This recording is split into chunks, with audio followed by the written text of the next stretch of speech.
Hi, I'm Pastor Kelly Milne, and I would like to welcome you to Pastor's Corner. Our episode today features myself and my cohort, Reverend Dr. Donna Keene from the Elmwood New Church. I'm from the Bridgewater New Church in Bridgewater. And we are going to stick to the theme of the season. And we want to start by talking about Advent and how that leads us into Christmas. And obviously, we aren't really going to touch on the more materialistic things of Advent and Christmas. We want to talk more about the real meaning and how we can celebrate without all of the hustle and bustle and the materialism and moving past that.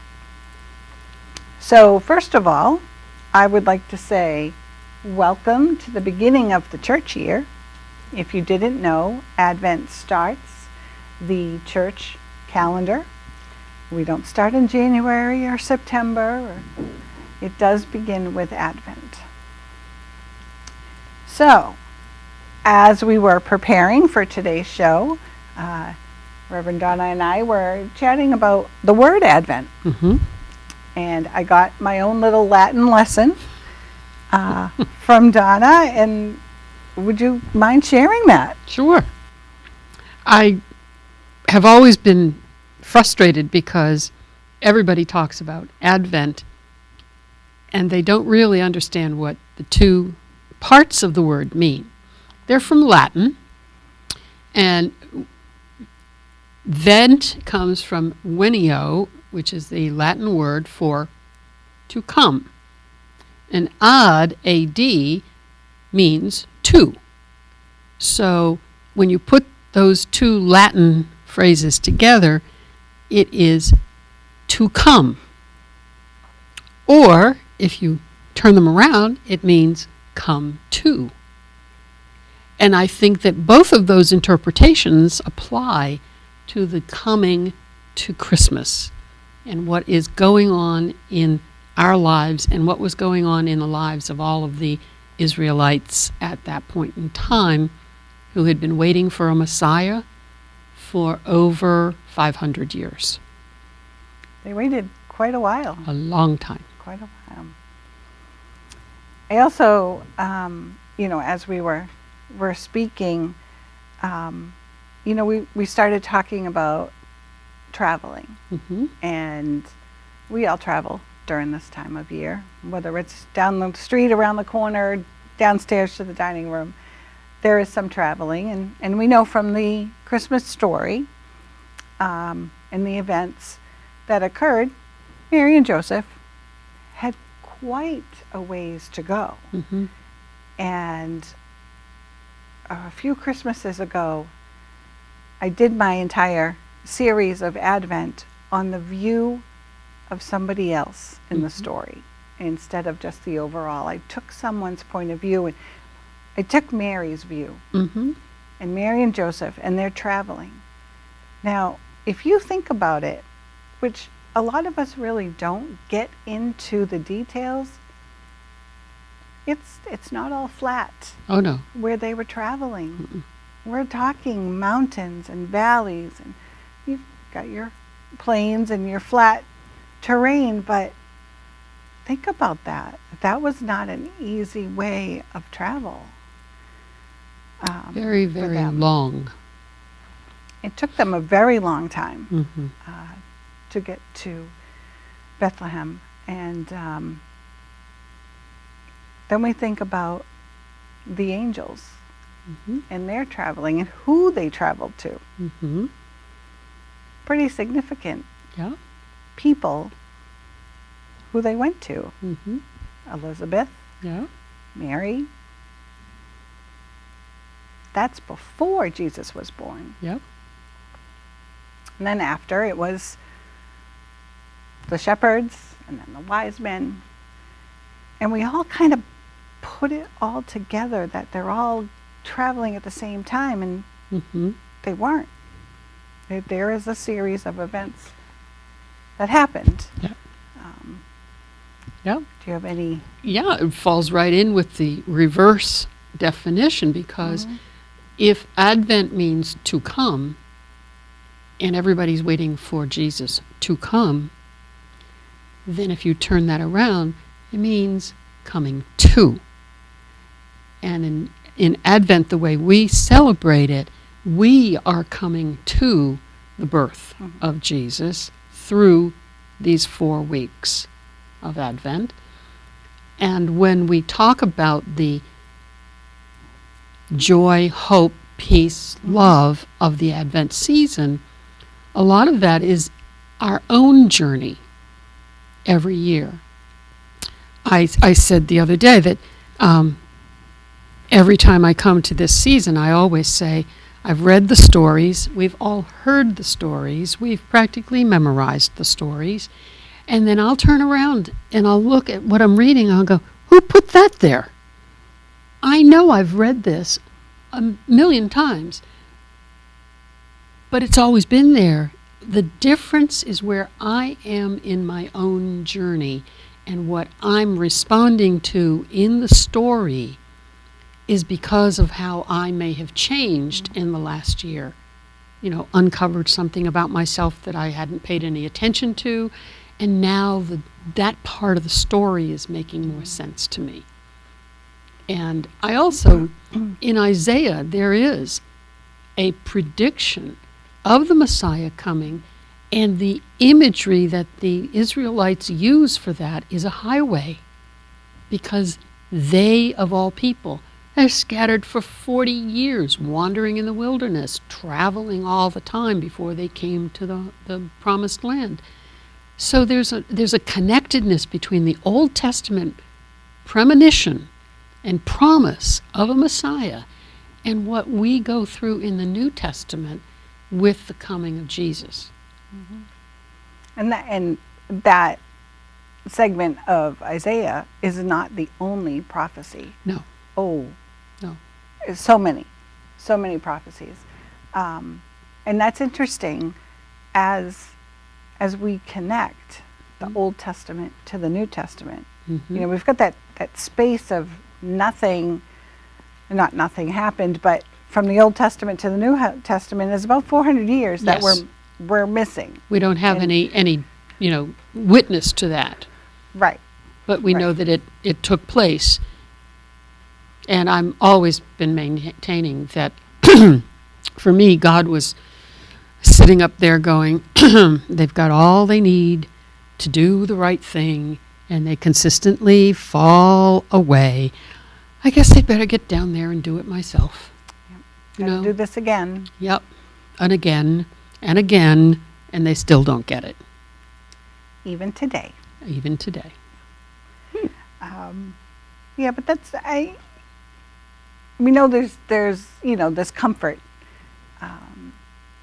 in the story, in all the stories, in the Bible in general. There is a comfort there. I know last year at this time, we decided to go a different direction in our pastor's corner, and we did talk about, depression and all of that during this time period, and grief this season. But there is so much more. And if you can pull yourself, open your Bible, read the story. You've got the 4 Gospels. Yeah. Pick one, pick all of them. Kind of a neat little thing in the Gospel of Luke. It's 24 chapters. Okay, so if you can, maybe next year, December 1st, start Luke 1. But there's all these little, I want to say things, but there's all these little temptations to kind of, that's a little bit of, there's too much religion. That's I don't know about that. But where this is the beginning of a new year, and it's the beginning of Jesus and his life. Yep. And there's a reason for that. Yeah. And there's a reason why coming to Christmas and the stable Yeah. Going back a little bit to the terrain, Mm-hmm. I kind of floored my Sunday school students this year when I said that, we were talking about another Bible story and whatnot, and I said, "Oh, do you remember the manger and the stable and Jesus and being born?" "Oh yeah, yeah." "What do you think the stable was made out of?" "Oh, somebody built it with wood and whatnot." "Yeah, no. It was in the side of a mountain. It was a cave." Mm-hmm. So our conception of Jesus being born in this wooden structure, probably not. No. And to me that just gives it another twist. Mm-hmm. That being in that totally natural setting Mm-hmm. gives it a little different twist than what we're used to. And I'm always one for the fun facts and the kind of changing it up and mixing up everybody's Mm-hmm. preconception Mm-hmm. of what they've learned. And like you said, you find something new every Right. time. Right. I was looking at the story of the innkeeper who says to Mary and Joseph, "There's no room at the inn." And I think for a lot of us, we look for something and somebody says, "You can't have it. You can't be here. There's no room for you." And so they went to a natural setting. If they'd been in the inn, they would have been in a wooden structure. There would have been other people around. And how would the animals have found them? How would the shepherds have found them? How would the wise men have found them? It's almost like we this is the new thing I learned this year from reading this story. We think we know where we're going and where we're supposed to be. And then there's no room in the inn. And we have to change course and maybe move away from civilization, move away from everything we expect to be involved in, and go into a quiet place where there's natural beauty around us, and be available to the birth and get there and realize we didn't need the inn. We would have been in the wrong place. We would have, for sure. And in meditation right now and getting into nature has always been Mm-hmm. something calming and grounding and, bringing you back to that beginning. It just amazes me Mm-hmm. that we're always told to go back to nature Mm-hmm. and look at that, such a natural setting that, Jesus was born in, and Quiet, quiet. peaceful. We're going to touch on some more things when we come back. Okay.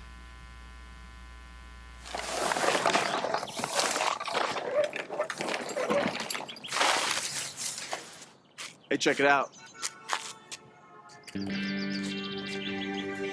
Huh.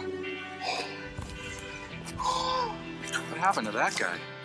Hey, get that sign back up! You're not alone. Together we stand. I'll be by your side. I'll take your hand. When it gets cold and it feels like the end, there's no place to go. I won't give in. No, I won't give in. Oh.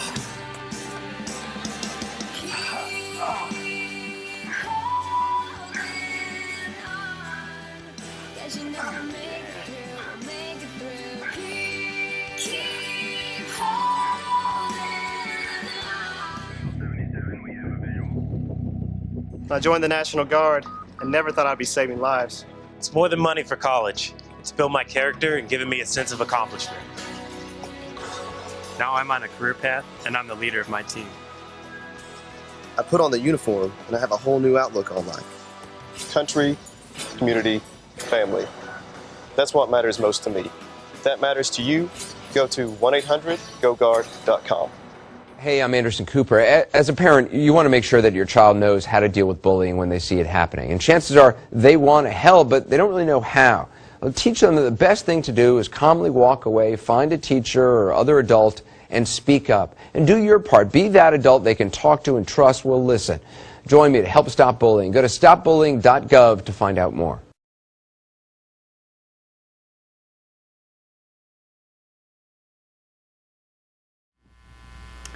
Welcome back. We are continuing our discussion on Advent, moving into Christmas. And I think we should start discussing and talking about the 4 Sundays of Advent. Okay. There are so many versions of what you talk about when and which Sunday.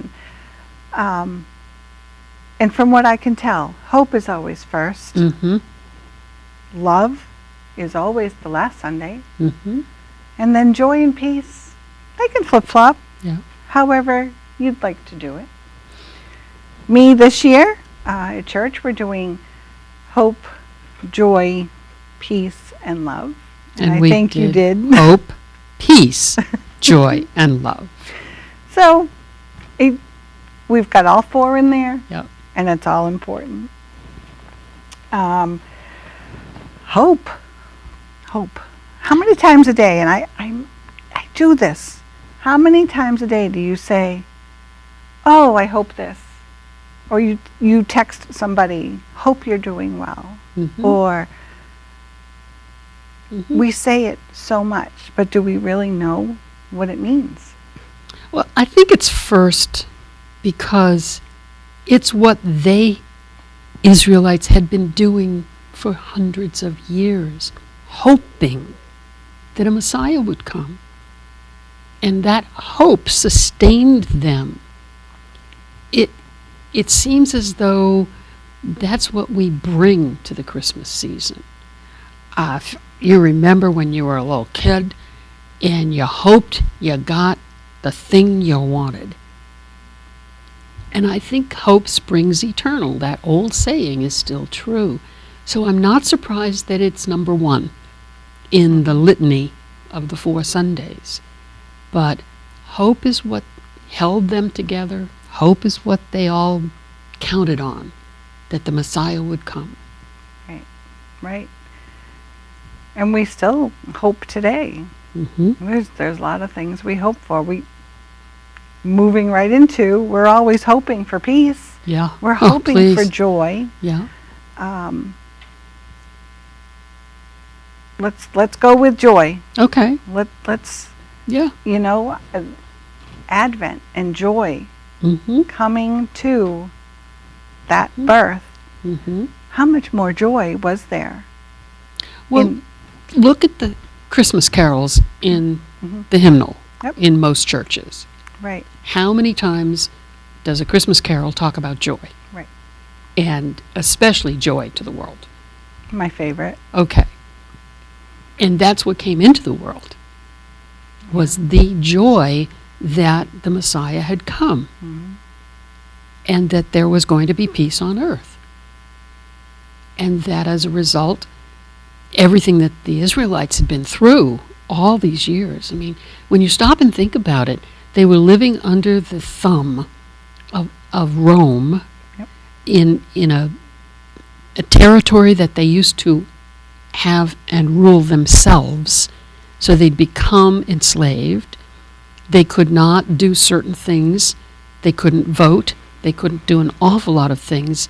And therefore, this was their hope. This was their joy, that they were going to find a Redeemer who was going to do everything that the Old Testament said he was going to do and bring peace. Yeah. And I think that if we just hear the word joy, to me, it's exuberance, it's singing joy to the world loudly. You know, it's that excitement, that joy. Yeah, it's just, that's what it is. But then you take this big word, this largeness of the excitement, and it came in this small place with some choice animals, and you know, they did their thing. The animals, they were waiting and watching and you know, carrying on, but you get all this excitement, you know, this is it, this is coming, and it's just so quiet. And to have that type of joy that is not so much outward, but an inward joy. I like to think about Mary in regards to joy, because she knew ahead of time, both she and Joseph knew that this child was not theirs. They had to bring it up. It was obviously birthed through Mary, but she knew that this child came from God. And I just imagine her sitting there holding this infant and thinking to herself, you know, now what? What's going to happen? She didn't have a roadmap.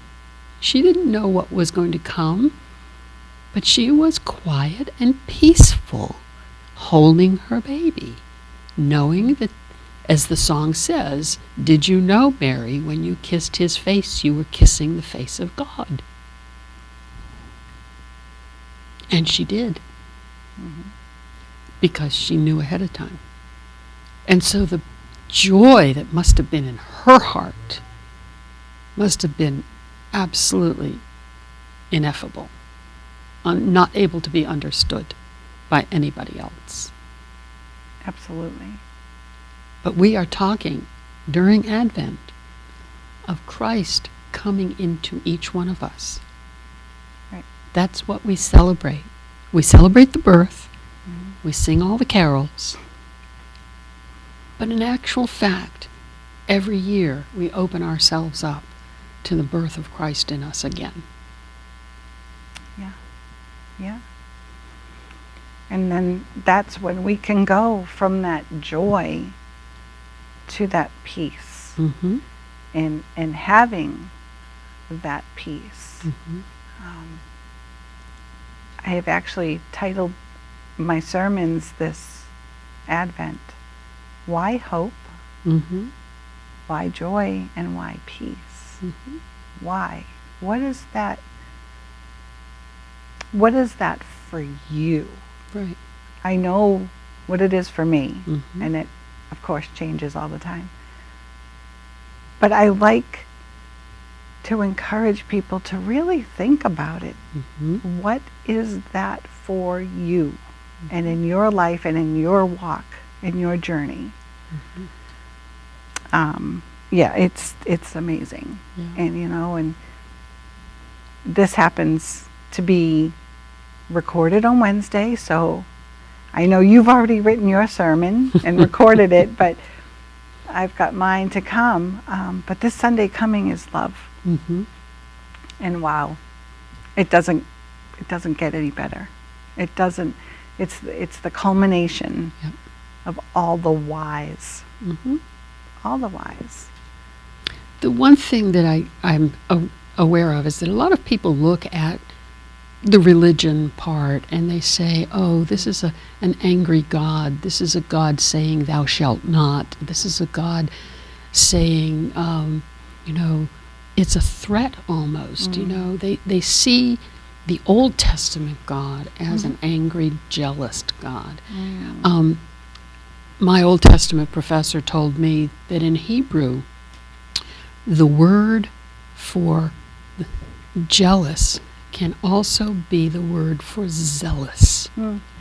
And that changed my whole interpretation of the Old Testament, that I am a zealous God on your behalf. So basically, I think that the love that came into this world with Jesus is the love of God, and he needed to come down and show us how to live that love and how to be that love with each other, Absolutely. and how to learn to love ourselves as children of God. Right. So I don't think that the New Testament is threatening in any way. It is a promise of love, along with the peace and the joy and the hope, but especially the love. And it's for all of us. Oh, yeah.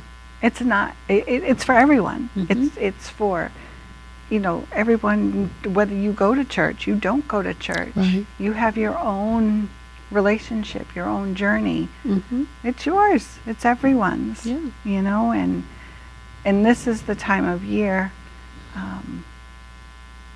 where we need that. We need to remember that we are loved. Mm-hmm. We are loved by God. Yes. And yes, there are other people that love you and pray for you even though you don't know Yeah. it. For I, sure. I have a plaque that my sister gave to me years ago, still in my house, and it said, God sees us as we can be, but loves us as we are. Mhm. And that is an eternal lifetime of change and growth and getting better and slipping backwards, 2 steps forward, 1 step back. But the idea that he sees what we can become, but he loves us right where we are, made so much sense to me. That's the promise. Right. He came to redeem us, but he's going to love us whether we fall down or not. Absolutely. Absolutely. And that's where we're coming to. Mm-hmm. And this is just, it's such an awesome season. Yeah. And I use the word awesome because of that awe. Mm-hmm. We use that word an awful lot, but this is an awesome season. This event that took place, 2024 years ago, give or take. give or take. Yes. So I really hope and pray that, all of the joy and the peace and the love reaches everyone at some point. And At some level. At some level, Right. the level that you can understand it at. And don't compare.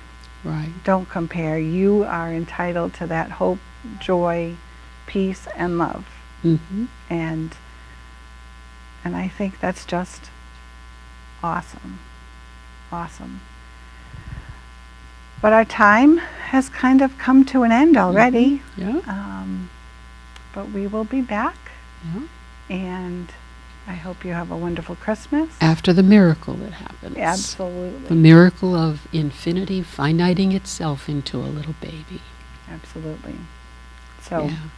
Merry Christmas. And Merry Christmas. And if you celebrate, Happy Hanukkah Yes. and other holidays as well.